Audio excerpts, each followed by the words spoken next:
وقلنا أن بعد ابن الجزري بدأت مرحلة جديدة في علم القراءات، وهي مرحلة العكوف على مصنفات ابن الجزري والاكتفاء بها وعدم التعويل على غيرها من الكتب. صارت الناس تكتفي بالشاطبية وبالدرة وبالطيبة، يعني الشاطبية ومصنفات ابن الجزري رحمة الله عليه. أما أصول ابن الجزري الأخرى فصارت الناس لا تعتمد عليها وتكتفي بما ذكرها ابن الجزري من خلاصة تلك الكتب في نشره وفي تقريب نشره.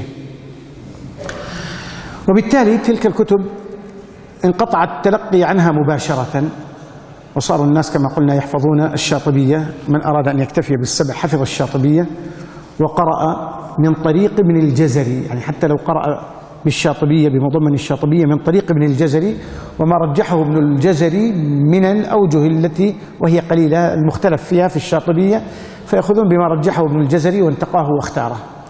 ومن أراد أن يتوسع بعد ذلك بعد الشاطبية يأخذ بالدرة، يحفظ الدرة فيكون قد قرأ العشر الصورة. ومن أراد أن يتوسع يحفظ الطيبة ويقرأ بمضمنها. والعمل على هذا من زمن ابن الجزري إلى زمننا هذا في عامة العالم الإسلامي إلا في المغرب، فإنهم يقرؤون بمضمن التعريف إضافة إلى الشاطبية والدرة، والطيبة ما دخلتها إلا بأخرة الآن في العصور في الأزمنة المتأخرة، وإلا كانوا يعتمدون على الشاطبية وشروح الشاطبية، ويعتمدون على الدرة، ويعتمدون على كتاب التعريف للداني.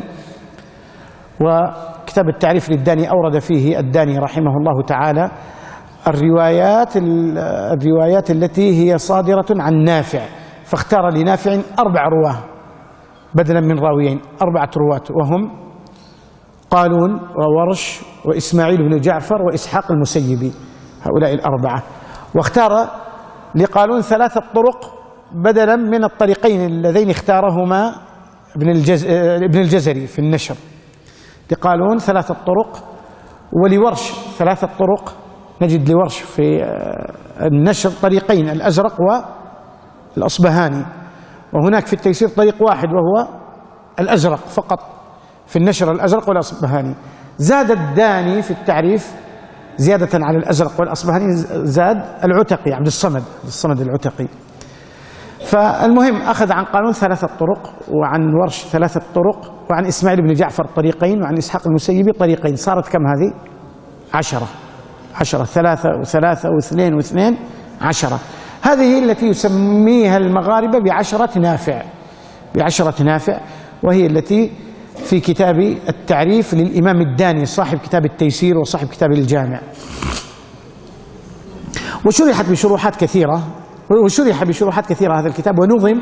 ومن أشهر من نظم كتاب التعريف هو ابن غازي المكناسي في كتابه عقد الدرر أو نظم عقد الدرر، نظم فيها كتاب التعريف، فالمغاربة كانوا يأخذون بها. أما المشارقة فكما قلنا لكم على الشاطبية والتيسير والدرة والتحبير والطيبة والنشر. وانتشرت هناك مدارس في الأمصار الإسلامية. كانت المدارس كثيرة في حياة ابن الجزري وبعده، إذ أنه كان لا يخلو بلد من البلاد الإسلامية إلا وفيها علماء قراء يقرؤون بمضمن هذه الكتب. ثم بمرور الزمن تقلصت هذه المدارس وقلت العناية بعلم القراءات وقل من يقرئ بها، فبقيت الأمصار الكبيرة بقيت فيها هذه القراءات. وأعظم مصر من الأمصار، يعني من البلدان الإسلامية التي كانت سوق القراءات فيها رائجة، هي مصر مع وجود الأزهر، والتي كانت تنافسها في القوة والكثرة هي مدرسة الأستانة، يعني المدرسة التركية. فكانوا هؤلاء يؤلفون خاصة على الألف، وقبله بقليل وبعده بقليل، وهؤلاء يؤلفون. وخاصة أن كثيرا من القراء كانوا قد انتقلوا إلى العاصمة إلى الأستانة. فنجد أن ناصر الدين الطبلاوي وهو الصهر زكريا الأنصاري تلميذ الحافظ ابن حجر انتقل إلى الأستانة وسكنها وأخذ يقرئ فيها. وكذا فعل علي المنصوري، انتقل من المنصورة من مصر وسكن إلى الأستانة. ثم نشأ بعض كبار العلماء في الأستانة كالإزميري صاحب التحريرات الذي هو من إزمير، مدينة إزمير. وعلم التحريرات ظهر بعد ذلك، بعد الألف بزمن ظهر هناك علماء صاروا يدققون كتاب النشر ويرجعون إلى أصول النشر ليتأكدوا من نقولات ابن الجزري، فيقارنون ما نقله ابن الجزري أصول الكتب التي نقل منها. يعني مثلا لو قال ابن الجزري هذا الوجه لقالون من كتاب المستنير لابن سوار مثلا، أو الكفاية لسبط الخياط مثلا، أو الروضة للطلمنكي مثلا، أو الروضة للمالكي مثلا، يرجعون إلى تلك الكتب إلى تلك الأصول ويقارنون بين المنقول والمنقول منه. فظهر علم جديد يسمى بعلم التحريرات، وألفت فيها كتب ومنظومات ومنثورات. ومن أوائل من نحى هذا النحو هو الإمام الإزميري رحمه الله تعالى، صاحب المذهب المشهور الآن، وهو مذهب الإزميري الذي تبعه الإمام المتولي شيخ قراء مصر المتوفى في مصر سنة 13 و300 وألف، وسنتكلم عن هذه المدرسة. وتبعها تلاميذه كالإمام الضباع رحمه الله تعالى المتوفى سنة 80 و300 وألف، وكالشيخ عامر السيد عثمان شيخ القراء في البلاد المصرية، والمتوفى في المدينة كان في مجمع الملك فهد رحمة الله عليه، توفي في المدينة سنة 80 و400 وألف. والشيخ الزيات الذي تعرفونه، والشيخ الزيات المتوفى سنة 24 و400 وألف. وآخرهم وفاة قبل سنوات شيخنا الشيخ إبراهيم السمنودي المتوفى سنة 29 و400 وألف. هؤلاء كلهم كانوا يسيرون على تحريرات الإزميري. فظهرت مدرسة قوية في تركيا على يدي هذا الرجل الإزميري وغيره من العلماء كيوسف أفندي زادة، وكذلك الشيخ المسيري أحمد المسيري الذي ترجع إليه عامة أسانيد الأتراك الآن. أما في مصر فكانت علم القراءات منتشرة جدا على يد علمائها. فمن أوائل علمائها تلاميذ ابن الجزري كأحمد بن أسد الأميوطي والطاهر النويري وأخوه محمد النويري ورضوان العقبي المكي شيخ القراء في مكة والقلقيلي والبلبيسي. هؤلاء كلهم مصريون قرأوا على ابن الجزري. فانتشر علم القراءة في مصر وفي الحجاز، لأنه كما قلنا أن رضوان العقبي أبو النعيم رضوان العقبي كان شيخ القراء في مكة، وقرأ على ابن الجزري شيئا من القراءة في جوف الكعبة داخل الكعبة. فمدرسة مصر كانت هي الغالبة وكانت هي المنتشرة انتشار كبير لكثرة العلماء فيها لوجود الأزهر كما ذكرنا لكم. فعبر العصور وجد هناك جمع من أهل العلم، كما قلنا الطبقة الأولى هم طبقة تلاميذ ابن الجزري وهم الذين ذكرناهم، ثم طبقة تلاميذ ابن الجزري، ومن أشهرهم شيخ الإسلام زكريا الأنصاري الذي هو من أواخر من مات من تلاميذ الحافظ ابن حجر رحمه الله تعالى. فشيخ الإسلام زكريا الأنصاري كان كما تعلمون محدثا من كبار طلاب الحافظ ابن حجر، وكان فقيها شافعيا متضلعا، إذ أن الفتوى من زمنه إلى زمننا هذا عند الشافعية على ما رجحه هو، ولذلك الاختيار عند الشافعية على ما نقله شيخ الإسلام ابن زكريا الأنصاري وعلى ما نقله الرملي، حتى لو خالفا هذين الرجلين، لو خالف من سبق كالنووي مثلا حتى الرافعي أو غيره، فالقول ما يقول به شيخ الإسلام زكريا الأنصاري أو الرملي، فصار قوله عند الشافعية عمدة عند متأخر الشافعية. إذن كان شافعيا متضلعا، وكان محدثا كما قلنا لكم، وكان قارئا وله ثبت جمع فيه مروياته وأسانيده في القراءات وفي الحديث وفي الفقه وغيرها من الكتب الشرعية. هذا ثبت زكريا الأنصاري طبع موجود في السوق، وحققه طبعة علمية رصينة جيدة فضيلة الشيخ الدكتور يحيى البكري الشهري، تعرفونه هو بلديكم، والكتاب يطبع إن شاء الله قريبا في جامعة أم القرى. هذه الطبقة الثانية. الطبقة الثالثة تلاميذ شيخ الإسلام زكريا الأنصاري كشحاذة اليمني ومن كان في عصره، ثم طبقة أبنائه ابنه عبد الرحمن بن شحاذة اليمني وعبد الخالق السنباطي أحمد بن عبد الخالق السنباطي، ثم تلاميذهم وهم طبقة إسماعيل البقري ومن كان فيها، ثم تلاميذه ومن أشهرهم الشيخ إبراهيم العبيدي، وبعضهم يقول العبيدي، الذي قرأ عليه الشيخ عبد الرحمن بن حسن ابن الشيخ محمد بن عبد الوهاب حين كان في مصر، وترجم له ترجمة مختصرة، وذكر أنه تلقى عنه القراءات وقرأ عليه. الشيخ عبد الرحمن بن حسن صاحب فتح المجيد. هذا الرجل هو مجمع أسانيد القراءات لأهل مصر ولأهل الحجاز ولأهل الشام. لماذا؟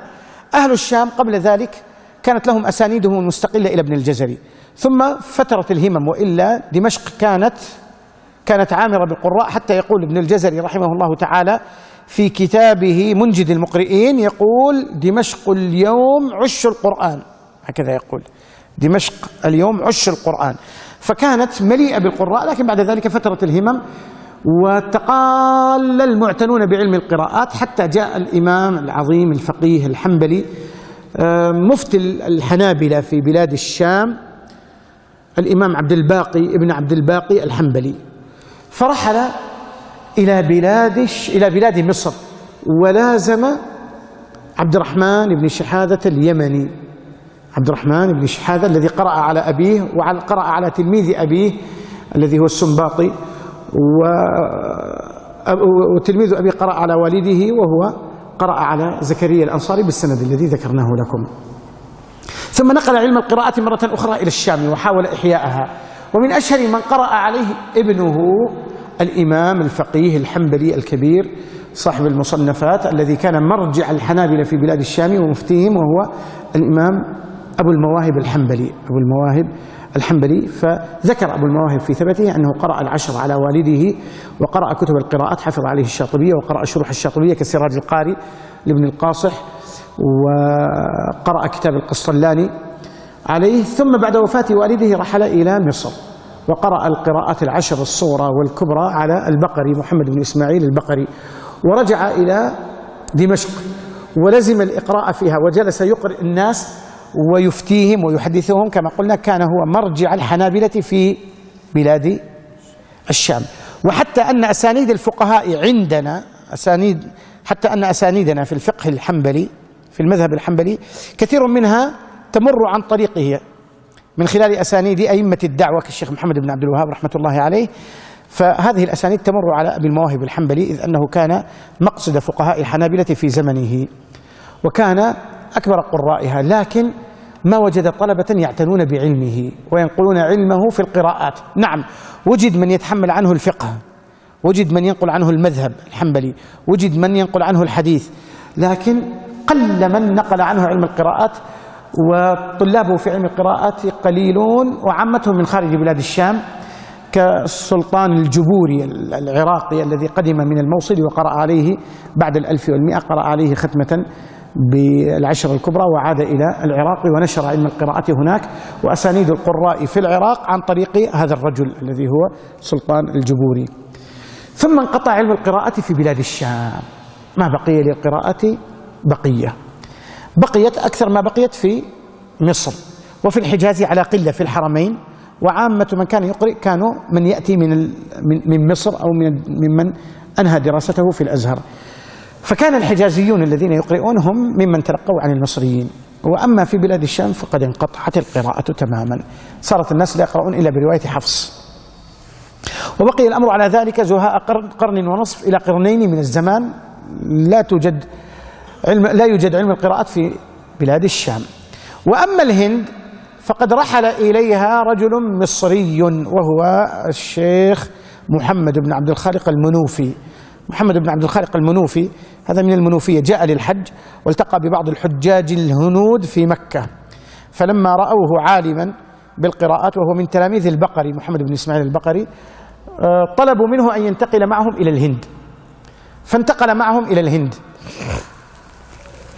فلما انتقل ذهب إلى دهلي وسمع به ملك الهند المسلم في ذاك الزمان، إمبراطور الهند المسلم، فاستدعاه، فلما رأى علمه وفضله وتمكنه في عامة العلوم الشرعية أدناه منه وقربه، وأوقف من أجله بعض الأوقاف التي تدر عليه، وعين له راتبا شهريا وفرغه لنشر العلم، فجلس في الهند ينشر علم القراءات. ولذلك طريق الهنود أهل شبه القارة الهندية، يعني الهند والباكستان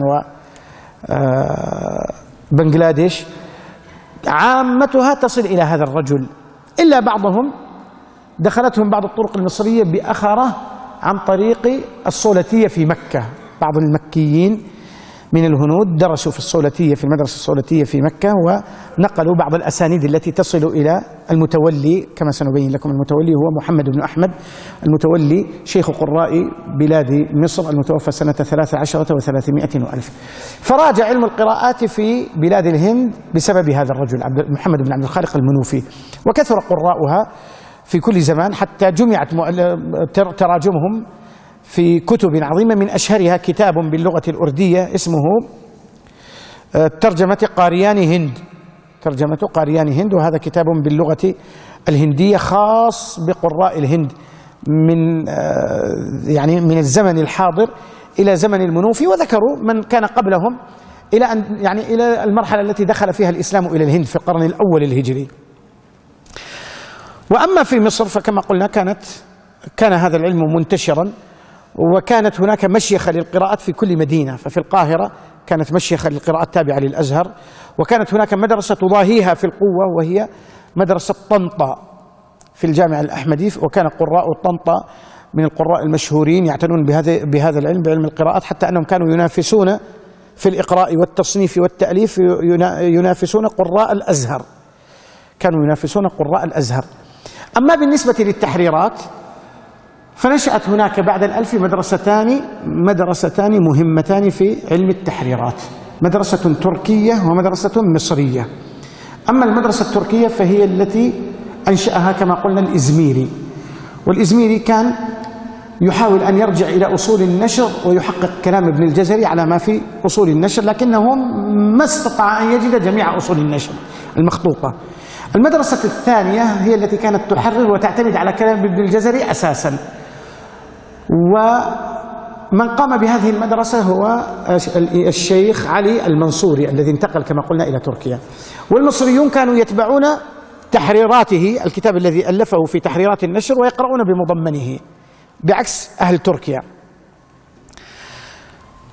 وبقي الحال في مصر في جميع مدنها على هذا الأساس، يعني في القاهرة وفي الإسكندرية وفي طنطا وفي دسوق، كل القراء الذين يقرؤون بمضمن الطيبة يعتمدون على تحريرات المنصوري، حتى في القاهرة، إلى أن جاء الشيخ المتولي محمد بن أحمد المتولي كما قلنا، المتوفى سنة 13 و300 وألف، وكان الرجل كفيفا، فكان قد حفظ تحريرات المنصوري التي فرع عليها جماعة من علماء مصر شيخه العبيدي، إبراهيم العبيدي، له كتاب ألفه على نسق تحريرات المنصوري، وكذا فعل الطباخ وهو أحد علماء مصر، وكذا فعل البياري في تحريراته، وكذا فعل الخليجي هو الشيخ محمد بن عبد الرحمن الخليجي، شيخ قراء الإسكندرية، شيخنا المتوفى سنة 89 و300 وألف. هؤلاء كلهم كانوا يعتمدون على تحريرات المنصوري بما فيهم المتولي. ثم إن المتولي أراد أن يفصل تحريرات المنصوري ويشرحها، فنظم منظومة، ألف كتابا نظما سماه الفوز الكبير، وشرحه في الروض النظير.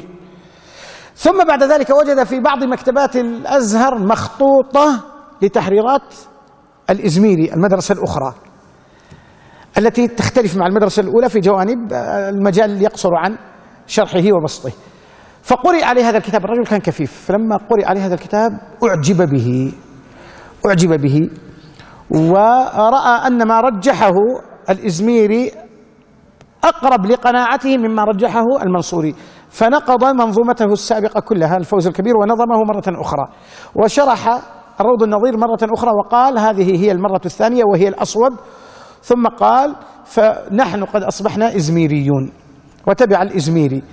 فصار في مصر بعد أن كانت كلها على مدرسة واحدة تقرئ الطيبة، صارت هناك مدرستين، مدرسة القاهرة في جهة، ومدرسة الإسكندرية والمنصورة ودسوق والصعيد في جانب واحد. هذه كلها مدارس تتبع ماذا؟ طريقة المنصوري في الإقراء، إلا هذا الرجل الذي هو الإمام المتولي رحمه الله تعالى، فألف الروض النظير وخالف فيه ما قرأه القراء، بل خالف ابن الجزري. فمثلا ابن الجزري في الغنة للأزرق في اللام والراء عن ورش يقول وهي لغير صحبة أيضا ترى، فيرى أن الصحبة فقط هم الذين لا يأتون بالغنة في اللام والراء، إذا جاءت نون ساكنة وبعدها لام من الشاطبية ليس فيها غنة، من لدنهم من ربهم. لكن هناك وجه من الطيبة تقرأها بالغنة، تقول من لدنه من ربهم. فابن الجزري يقول وهي لغير صحبة أيضا ترى، يعني الصحبة فقط حمزة والكسائي يقرؤون بترك الغنة مطلقا والبقية يقرؤون بالغنة. فجاء المنصوري تبع ابن الجزري، جاء الإزميري قال لا، الغنة للأزرق خطأ، الغنة للأزرق خطأ، فالغنة لم تثبت للأزرق. تبعه على ذلك المتولي في مسائل أخرى أيضا خالف فيها أهل مصر، وحصلت بينهم يعني مشاكل وكتب ألفت، هذا يرد على هذا وهذا يرد على هذا، ولا زالت المشكلة قائمة إلى الآن، وهم يردون على بعضهم في مسائل بسيطة يعني لا يشكل فيها الأمر. فألف الروض النظير، ثم كان يقرئ بمضمن تحريرات الإزميري، فنشأ طلابه على ذلك كالإمام الشيخ الضباع رحمة الله عليه، ألف عامة التحريرات اعتمادا على الروض النظير. ثم جاءت تلامذته كالضباع طبعا من تلامذته لأنه قرأ على عبد الرحمن الشعار وقرأ على الكتبي، وهما قرأ على المتولي. وأيضا ممن جاء خليل الجنايني وعبد الفتاح الهنيدي، شيخ الزيات أظن كلكم تعرفه، شيخ الزيات، واعتمدوا على ما اعتمده الإمام المتولي. ثم جاء الزيات والشيخ عامر السيد عثمان والشيخ إبراهيم السمنودي، فوجدوا الروض النظير كبير، يعني النظم فوق 1000 بيت، وفي حفظه صعوبة، فاختصروه في نحو 400 بيت. اجتمعوا على اختصاره ونظمه، واعتمدوا أيضا على ما اختاره المتولي بناء على ما اختاره من الإزميري.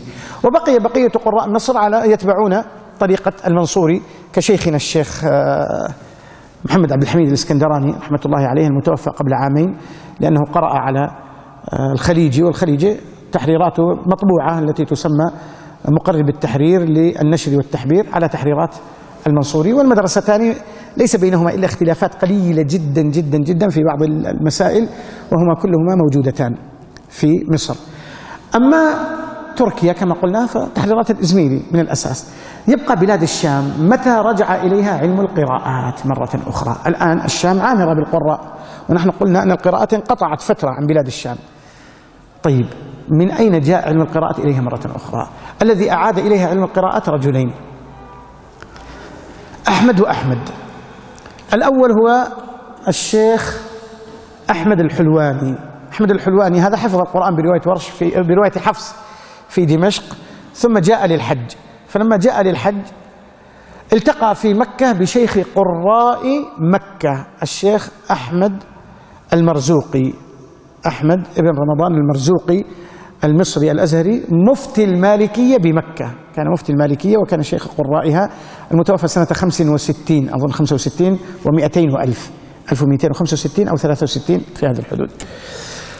فكان هذا الرجل أحمد المرزوقي كان مفتي المالكية وكان شيخ قراء مكة، فجاء وعرض عليه ختمة برواية حفص، لأنه يحفظ القرآن برواية حفص، فوجد شيخه فيه النجابة فأمره أن يحفظ متون التجويد، فحفظ عليه الجزرية وحفظ عليه بعض متون التجويد، ثم طلب منه أن يحفظ الشاطبية فحفظ عليه الشاطبية، ثم عرض عليه ختمة بالقراءة السبع، ثم حفظ عليه الدرة، ثم قرأ عليه ختمة بالعشر الصغرى، ثم حفظ الطيبة وقرأ عليه ختمة بالعشر الكبرى في مدة كم؟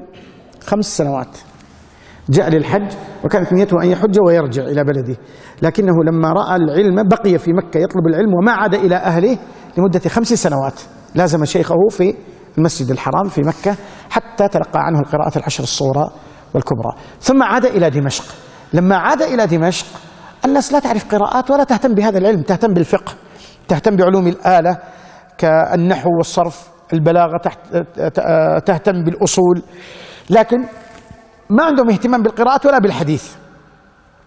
فصار يعني يبذل جهده في نشر علم القراءات، واكتفى بالعشر الصغرى، لأن الناس ما عندهم أصلا علم قراءات، فرأى أنه من الصعب أن يعلمهم الكبرى وهم لا يعرفون الصغرى، فبدأ ينشر علم القراءات. وبعد سنوات حين مات شيخه بعد عدة سنوات استدعي إلى مكة ليسد مسد شيخه، فجاء إلى مكة وبقي فيها 20 سنة يقرأ القراءات، ثم بعد 20 سنة رجع إلى دمشق مرة أخرى ومكث يقرأ القراءات العشر الصغرى إلى أن توفي سنة 1307. نفس السنة اللي مات فيها أحمد الآخر الذي سنتكلم عنه إن شاء الله. هذا الرجل قرأ عليه جماعة من قراء الشام، قرأوا عليه السبع وبعضهم قرأ عليه العشر صورة، لكن من أشهرهم ابنه محمد سليم ابن أحمد الحلواني. محمد سليم ابن أحمد الحلواني، هذا محمد سليم هو الذي تولى مشيخة القراء بعد وفاة والده، مشيخة القراء بعد وفاة والده. هذا الرجل تلاميذه كثر، قرأ عليه جماعة من أهل العلم، من ضمنهم ابنيه محمد سعيد الذي كان طبيبا، مات في التسعينات الهجرية 1394 قريبا، كان طبيبا، وابنه أحمد الحلواني الحفيد، يفرق بينه وبين جدي فيقال هذا أحمد الحفيد وهذا أحمد الجد أو الكبير. وممن قرأ عليه السبع شيخنا الشيخ بكري الطرابيشي الذي أظنكم سمعتم عنه، الذي مات قبل سنتين الآن قريبا توفي، كان قرأ عليه، ولذلك كان هو أعلى القراء سندا في العالم الإسلامي. أعلى القراء سندا كان هو الشيخ بكري الطرابيشي في السبع، لأنه قرأ على الشيخ الحلواني اللي هو نعم لا محمد سليم الذي قرأ على والده أحمد الحلواني الكبير، وهو قرأ على أحمد المرزوقي المكي، وهو قرأ على إبراهيم العبيدي في مصر. فرجعت القراءات العشر الصورة مرة أخرى في الشام، وكثر القراء في هذا العصر، من أشهرهم شيخنا الشيخ بكري الطرابيشي الذي قلنا أنه قرأ على الشيخ سليم الحلواني أو محمد سليم الحلواني، ومنهم شيخ قراء الشام السابق الشيخ حسين خطاب المتوفى سنة 800 وألف، ثم الذي صار شيخ القراء بعده شيخنا الشيخ كريم راجح، لا زال موجود، نسأل الله يمتعه بالصحة والعافية، قرأ العشر الصورة على اثنين، قرأ على محمود فايز الدير عطاني وعلى أحمد الحلواني الحفيد، وهما على محمد سليم الحلواني. ومنهم أيضا الشيخ أبو الحسن الكردي رحمة الله عليه الذي قرأ العشر الصورة على الشيخ أحمد الحلواني الحفيد وعلى محمود فايز الدير عطاني. ومنهم أيضا شيخنا الشيخ عبد الرزاق الحلبي الذي قرأ على الشيخ سعيد الحلواني، محمد سعيد الحلواني الذي قرأ على والده محمد سليم الحلواني.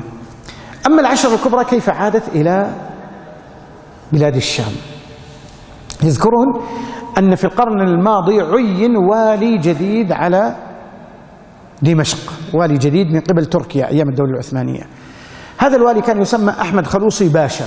أحمد خلوصي باشا هذا كان قائد الجيش في دمشق، كان والي دمشق من قبل العثمانيين. فلما عين وجاء الرجل عسكري يعني عامي فيما يظهر، وليس له عناية بالعلم الشرعي كحال أغلب من يشتغل بالعسكرية، يعني ما يكون لهم كثير اهتمام بطلب العلم إلا قليلا. فكان هذا والي دمشق، فكان كل ليلة يجمع طائفة من العلماء يسمر معهم ويستمع إلى مناقشاتهم العلمية، فكان جعل ليلة للفقهاء يجتمعون ويتناقشون في المسائل الفقهية وهو يستمع، وجعل ليلة للشعراء للأدباء، يعني يسمرون يتداولون الأشعار وما تناقلته العرب من آدابها، وجعل ليلة للقراء. ففي ليلة القراء يجتمع القراء عنده في القلعة فيستقبلهم فيقبل أيديهم، وهو الذي يجري ويقدم لهم الشاي والضيافة، ويستمع إلى مناقشاتهم العلمية في علم القراءات وقراءاتهم، وهو مستمع ما له لا في العير ولا في النفير كما يقال. واستمر على ذلك عامين كاملين. وبعد عامين فاجأ الجميع بسؤال، قال لهم: من منكم يحفظ القرآن بالقراءات العشر الكبرى بمضمن الطيبة؟ ففوجئوا بهذا السؤال لأمرين: الأمر الأول أنه ما كان فيهم ولا واحد يقرأ بالعشر الكبرى، بل كلهم كانوا يقرؤون بالعشر الصغرى فقط، وما كانوا يعرفون الكبرى في ذاك الوقت. السبب الثاني للمفاجأة: هذا ما أدراه بالقراءات، هذا رجل عسكري، وش له شغل بقراءة عشر كبرى وصغرى، وش دراك؟ يعني استغربوا، فقالوا: والله يا أخي ما فينا أحد يقرأ بالعشر الكبرى، كلنا نقرأ بالصغرى. قال لهم: الشام كلها ما في أحد؟ قالوا: ما في أحد. قال: غريب، خلت الشام من القراء؟ قالوا: والله عندنا من يقرأ بالسبع بمضمن الشاطبية، وعندنا من يقرأ بالعشر صورة بمضمن الشاطبية والدرة، بس الطيبة ما في. قال: غريب، سبحان الله. ثم قال: أما أنا قد أكرمني الله عز وجل فحفظت القرآن وأنا دون العاشرة. ثم يقول: حفظت الشاطبية والدرة والطيبة وتلقيت العشر الكبرى في جامع بايزيد في الأستانة. فصعق الجميع. هذا اللي له سنتين يستقبلهم ويقبل أياديهم ويقدم لهم الضيافة، يقدم لهم الشاهي والحلوى وكذا، وإذا دخلوا يعظمهم ويقبل الأيادي والرؤوس وهو أعلمهم. وخلال السنتين كان عرف مستوى كل واحد فيهم قوة وضعفا، فوجد أمكنهم في هذا الفن واحد اسمه محمد موسى شرف الدين المصري، مصري أزهري، كان مصريا انتقل إلى دمشق، وكان قد قرأ العشر الصغرى على محمد المتولي، محمد بن أحمد المتولي، لأنه وقتها كان حي، لأنه هذا أحمد خلوصي باشا ميت 1307 والمتولي ميت 1313، يعني مات بعده. فهذا كان موجود في مصر المتولي، هذا تلميذ المتولي، لكنه ما قرأ على المتولي الكبرى، قرأ الصغرى فقط. فكان هذا أمكنهم، فقال له: أنت يا محمد موسى شرف الدين تأتيني كل يوم في مكتبي في العمل في القلعة، تأتيني حتى أحفظك الطيبة. فقرأ عليه، صار يجيه كل يوم هذا العالم المصري يأتي إلى هذا التركي في مكتبه في القلعة في الجيش، وهذا يحفظ الطيبة ويشرح له هي ويعلمه أحكام الطيبة والقراءة التي فيها، ويقرأه حتى قرأ عليه ختمة كاملة. هذا الرجل أحمد خلوصي باشا طبعا كما قلنا توفي عام 1307. قرأ عليه هذا المصري محمد موسى شرف الدين، ثم بجلس يقرأ محمد موسى شرف الدين. وأشهر من قرأ عليه واحد اسمه عبد الله المنجد، عبد الله المنجد من جماعة الشيخ محمد صالح المنجد. عبد الله المنجد هذا من أشهر من قرأ عليه شيخ مشايخنا الشيخ عبد القادر قويدر العربيني من مدينة عربين في ريف دمشق. عبد القادر قويدر العربيني هذا من أشهر من قرأ على عبد الله المنجد الذي قرأ على محمد موسى شرف الدين الذي قرأ على أحمد خلوصي باشا. عبد القادر قويدر العربيني هذا ممن قرأ عليه شيخ قراء الشام السابق الشيخ حسين خطاب، وشيخنا شيخ قراء الشام حالا الشيخ كريم راجح. الشيخ محمد كريم راجح نسأل الله يمد في عمره، هذا الرجل قرأ العشر الصغرى كما قلنا على محمود فايز الدين عطاني وأحمد الحلواني الحفيد، وهما على والدي الثاني محمد سليم الحلواني، وهو على والده أحمد الحلواني الكبير، وهو على المرزوقي، والمرزوقي على إبراهيم العبيدي. وقرأ شيخنا الكبرى كما قلنا على عبد القادر قويدر العربيني، وهو قرأ على عبد الله المنجد، وهو على محمد موسى شرف الدين، وهو على أحمد خلوصي باشا. بعد كذا الأسماء كلها تركية إلى المسيري، كلهم أتراك. ولذلك طريق الشوام الآن في عصرنا في القراءات الكبرى طريق الأتراك، وطريق أهل مصر طريق مصري إلى ابن الجزري، وطريق أهل الحجاز كذا وكذا على حسب ما قرأوا. فمن قرأ على المصريين وهم الأغلب، لأن كما تعلمون يعني من حسنات كلية القرآن في المدينة ومن حسنات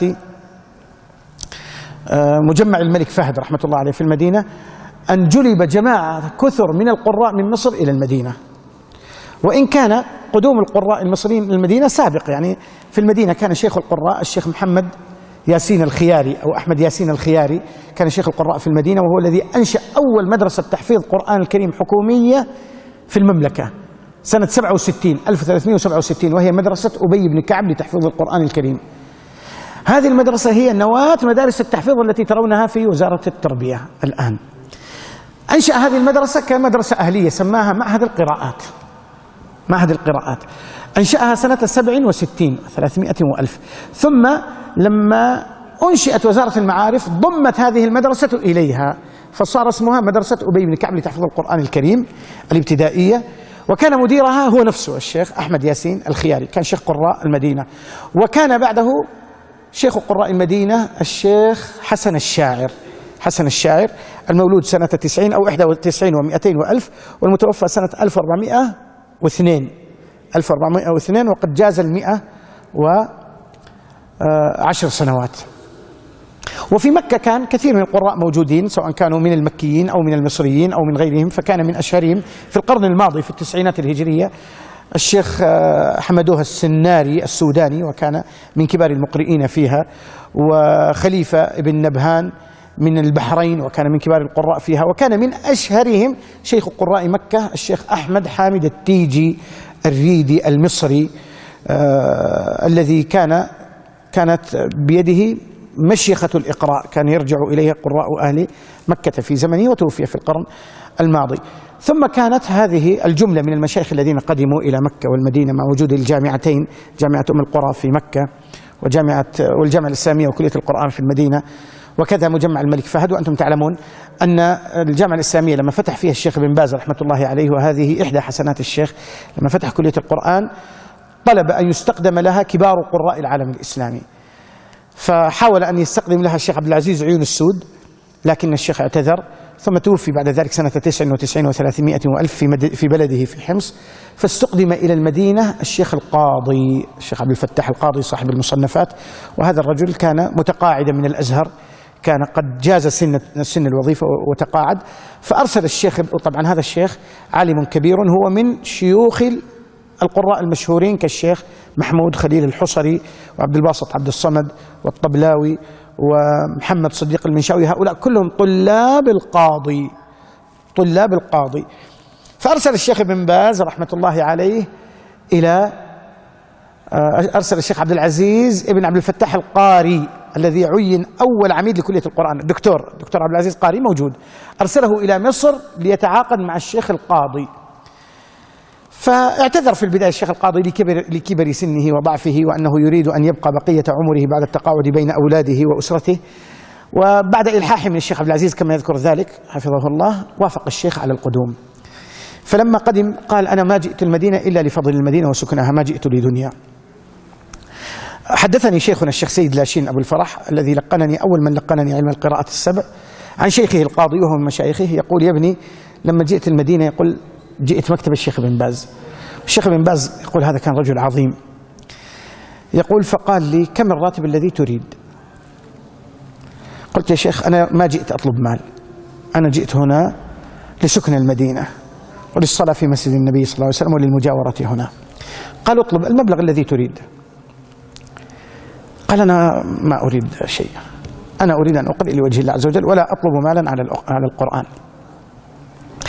فقال: أعلى راتب عندنا هنا في الجامعة، أعلى راتب عندنا راتب رئيس الجامعة، أعلى راتب عندنا راتب رئيس الجامعة 10,000 ريال فضة، 10,000 ريال في ذاك الزمان. ترضى أن يكون راتبك كراتبي؟ هو رئيس الجامعة الشيخ بن باز. قلت: يا شيخ أنا ما أطلب شيء. قال: إذن أنت راتبك راتب رئيس الجامعة. يقول: فخصني وجعل راتبي مثل راتبه هو. يقول: وهذا لا يفعله إلا العظماء من الناس يا أخوان. ولذلك الشيخ بن باز رحمة الله عليه يا أخوان كان أمة، وكل من خالطه يعرف ذلك، ولذلك كان الشيخ يثني عليه كثيرا، كما يحدثنا الشيخ عبد العزيز القاري، كان يثني على الشيخ بن باز كثيرا لما رأى من كرمه. يعني مرة حصلت حادثة كذا، الشيخ كان عنده السكر، رجل في 80 بضع 80 سنة كان عمره لما جاء المدينة، فكأنه أرهق بكثرة المحاضرات في يوم، فغضب غضب شديد وقال: خلاص أنا ما أبغى أكمل عندكم. فبلغ الخبر الشيخ بن باز فاستدعاه وجلس وطيب خاطره، واتصل على الشيخ عبد العزيز القاري قال له: لا تكلف الشيخ تدريس شيء، احنا ما جبناه هنا نثقل عليه، احنا جبناه مستشار. طبعا الذي وضع مناهج كلية القرآن، مناهج التخصصية، يعني مواد التخصص كالقراءات ورسم المصحف وعد الآي وتوجيه القراءات، من الذي وضع هذه المناهج؟ الشيخ القاضي بطلب من الشيخ بن باز، يعني هو أدرى، هو صاحب تخصص، فهو الذي وضع منهج القراءات ومنهج توجيه القراءات وعلم الرسم، رسم المصحف وضبط الآي، عد الآي والضبط وما إلى ذلك. يقول الشيخ عبد العزيز القاري، يقول: كنت أنا اللي أوصله، يقول لأنه الشيخ كبير ما عنده سيارة، يقول كنت أخذه كل يوم صباحا من بيته وأجيبه الجامعة والظهر أرده. يقول فيقول خرج من الكلية وهو زعلان جدا وراح لمكتب الشيخ بن باز. يقول الشيخ جلس واتصل علي وقال لي الكلمتين اللي ذكرتها لكم. يقول صلينا الظهر ورحت لمكتب الشيخ بن باز، والشيخ صلى الظهر ورجعوا معاه في المكتب وهدأ وكذا.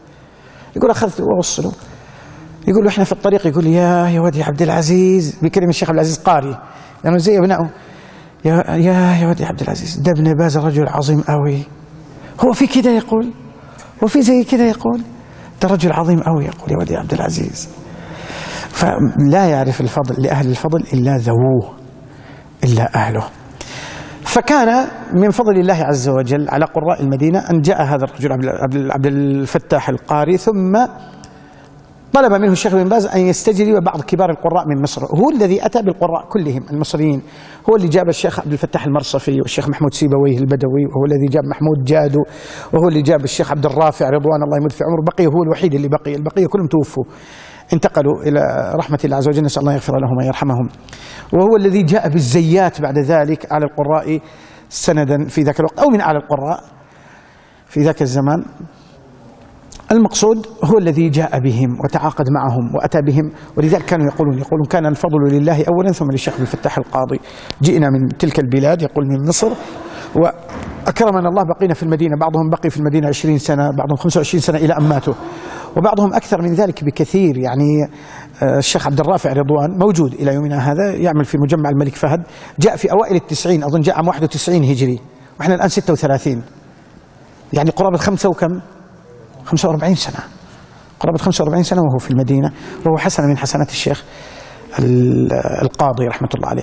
ثم فتحت المطبعة، فتح مجمع الملك فهد رحمة الله عليه، فكان لزاما أن يستجلب بعض كبار القراء أيضا، فتعوقد مع شيخ قراء مصر وهو الشيخ عامر السيد عثمان. جيء به إلى المدينة وجلس يعمل في مجمع الملك فهد ويقرئ الناس، حتى توفي رحمة الله عليه في مستشفى الملك فهد سنة 1408. ولذلك عامة القراء الآن هم تلاميذ هؤلاء، عامة قراء الحرمين هم تلاميذ هؤلاء أو تلاميذ تلاميذهم. وأهل الرياض كانت لهم عناية أيضا كبيرة في هذا الجانب، خاصة في آخر هذه الأزمنة المتأخرة، فنجد جماعة منهم قد رحلوا إلى بعض البلاد خاصة إلى مصر، وكثير منهم رحلوا إلى الحجاز فقرأوا على قراء الحجاز كالشيخ إبراهيم الأخضر، وبعضهم قرأ على الشيخ الزيات لما كان في المدينة كالدكتور إبراهيم الدوسري، تعرفونه في الرياض، قدم إلى المدينة وقرأ على الزيات، وقرأ على بعض تلامذة الزيات في الرياض كالشيخ أبي الحسن، قرأ عليه وهو تلميذ الزيات، قرأ عليه العشرة، فقرأ عليه الشيخ العشرة هناك في الرياض، ثم قدم إلى المدينة وقرأ على الزيات وقرأ على الشيخ إبراهيم الأخضر. وبعضهم كانوا يرحلون إلى مصر، بل بعضهم كان يستجلب بعض المشايخ من مصر، كما فعل مع شيخنا الشيخ محمد عبد الحميد الإسكندراني شيخ قراء الإسكندرية المتوفى قبل عامين، الذي هو في السند مثل الزيات في العشر الكبرى. فرحل إليه بعض كبار قراء الرياض وهو الشيخ عبد الله العبيد، عبد الله بن صالح العبيد، لعلكم تعرفونه، نسأل الله عز وجل أن يبارك في علمه وفي جهوده. فقرأ القراءات في الرياض على بعض المصريين، ثم رحل إلى مصر وقرأ على جماعة من القراء، وكان ممن قرأ عليهم الشيخ الإسكندراني الشيخ محمد عبد الحميد الإسكندراني رحمة الله عليه. ثم استجلب الشيخ إلى الرياض، وكان يعطى راتب مجزي، وفرغ لإقراء الناس، وبقي في الرياض 5 سنوات رحمة الله عليه حتى نشر علم القراءة، وقرأ عليه أناس كثيرين، إذ أنه كان يقرأ من بعد صلاة الفجر إلى الظهر، ومن بعد صلاة العصر إلى الساعة 10 ليلا، وربما إلى الساعة 12 ليلا. وهذا الرجل يا إخوان ما رأيت في الضبط مثله، أو قل أن أرى مثله للعشر الكبرى في الضبط. نعم وجدت مثله لكن قلة، من أضبط من رأيت. كان يستحضر القراءات العشر الكبرى كما يستحضر أحدنا الفاتحة، وكان يستحضر أوجه القراءات وعطف الأوجه وقت القراءة بشكل عجيب، لا يكاد الطالب يفوت وجها واحدا، لا يكاد الطالب يفوت عليه وجها واحدا، بل لو شك أنك تركت وجه واحد خليك تعيد الآية كلها. يعني أذكر حصلت معي مرة أو مرتين أثناء قراءتي عليه في الإسكندرية، جئته صباحا في إحدى الأيام فوجدته، يعني هو دائما كان يقابلنا كفيف، كان يقابلنا بابتسامة وببشاشة وجه، إلا في ذاك اليوم كان عبوس الوجه حزين وكذا. أنا استغربت، فلما جلسنا قال: يا ابني الآية الفلانية وجه الأصبهاني ما جئت به أمس. قلت له: يا شيخ والله جبت الوجه، أنا متأكد الآية الفلانية قرأتها للأصبهاني أنور. قال لي: لا ما قرأتها. قلت له: لا يا شيخ أنا متأكد قرأتها. قال لي: طيب معلش عشان خاطري عيد جمع الآية. قلت: طيب يا شيخ أنت ترى أني تركت الأصبهاني، أقرأها للأصبهاني فقط. قال لي: لا تعيد جمعها كامل. والله هذا حصل يا أخوان. فكان من أضبط الناس، كان من أضبط الناس للقراءات ومن أحرصهم رحمة الله عليه. الكلام ذو شجون في هذا الباب، والقراء كثر من المعاصرين، لو أردنا أن نتكلم عليهم لضاق بنا الزمان، كشيخنا الشيخ حسنين، وهو من أواخر من بقي من طلاب الشيخ الزيات الآن، الشيخ حسنين جبريل في مصر، والشيخ تميم الزعبي في المدينة مثلا، والشيخ أيمن رشدي سويد في جدة كما تعلمون. فالكلام عن هؤلاء المعاصرين يقول: ولعل الكلام عن المتوفين أولى.